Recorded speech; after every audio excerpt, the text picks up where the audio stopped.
chance demais. Você viu? Deu ou não deu chance? Muita chance. Todo jogo que eu joguei deu chance. Só que eu vou perder 50 ainda. Eu entrei naquele bolão. Então, quanto foi? Sei lá, eu botei 50. Tá aí uns 10 mil. Mas do jeito que tá caindo as coisas aí, pode botar 100 mil. Só não tem jeito de um e outro não passar.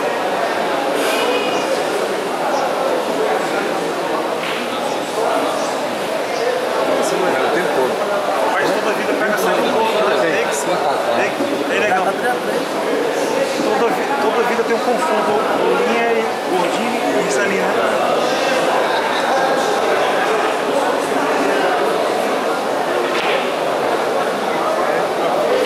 Ele não sabe a força. A gente não consegue controlar a força dessa mesa, não. Agora menos é muito. Deu 10 reais essa mesa ali. Se compra essa mesa ali por 10 reais. Jogar no outro jeito. Jura você?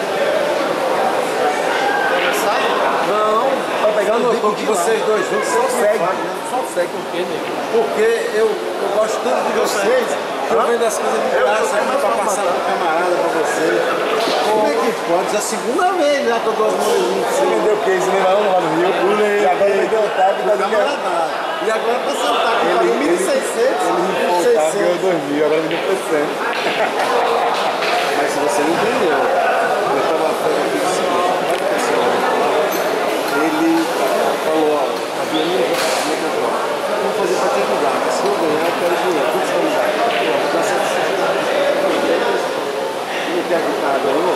Então o que acontece? Por que eu vou ficar com o cara? Você vai e fez, já vendeu os 2.000, e os 2.000 foram 50 mil. Entendeu? Então, o que acontece? Aí eu passei para 600. Eu não confio em nenhum. Vocês são foda, hein? Eu quero ver o dia que eu vou levar a Isso maldade. aí é a isca, isso é a isca. Isca não, porque com vocês não tem maldade nenhuma. Eu vou te dizer. Foi demais, cara.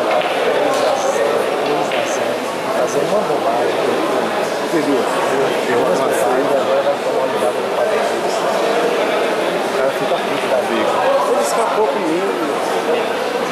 Ele tornei lá.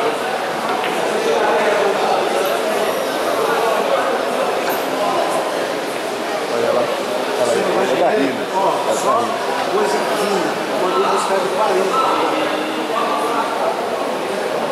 Ainda vai levar aqui, né? Vamos lá. Ó, tá vendo? Ah, tá cheio aqui. Quer saber o dia que eu vou lá na Bahia no torneio? Melhorou a afeição. Claro, Eu tava quase chorando. Eu tava vendo. A reclamação da desgraça. Mas deixa eu te falar uma coisa. Quero ver quando vocês fizerem um torneio lá, se eu vou. Será que vocês vão falar assim? Vai, Ó, vem claro, pra vai, passar. Aqui, tô mandando a passagem pra você. Não, mas manda mensagem. Bico, vocês bancam. Mas assim,